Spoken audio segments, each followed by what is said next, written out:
मुंबईत शिवाजी पार्क येथे आम्ही उद्योगिनी प्रतिष्ठानच्या वतीनं प्रदर्शन आणि विक्री ग्राहक बाजारपेठेचं उद्घाटन शर्मिला राज ठाकरे यांच्या हस्ते आज झालं।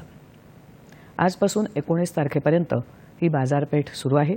यावेळी मकर संक्रांतीनिमित्त हळदी कुंकू कार्यक्रमाचं आयोजनही करण्यात आलं होतं।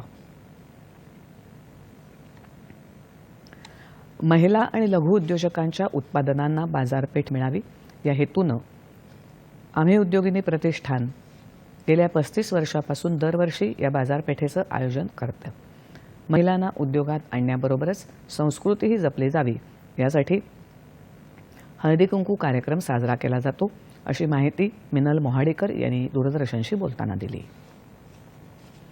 35 वर्षापासून आपण ही प्रदर्शनं करतोय आणि महिला उद्योगिनींना सक्षम बनवण्यासाठी त्यांनी त्यांच्या पायावर उभं राहावं यासाठी आपण ही प्रदर्शनं करतोय आणि त्यामुळे मला वाटतं या महिला उद्योगिनींना बाजारपेठ मिळते आणि फक्त महाराष्ट्र आणि गोव्यामध्ये नाही तर आम्ही बँकॉक, मॉरिशस आणि दुबई इथेही दरवर्षी या उद्योगिनींना घेऊन जातो, त्यांना बाजारपेठ मिळवून देतो आणि कायमस्वरूपी बाजारपेठ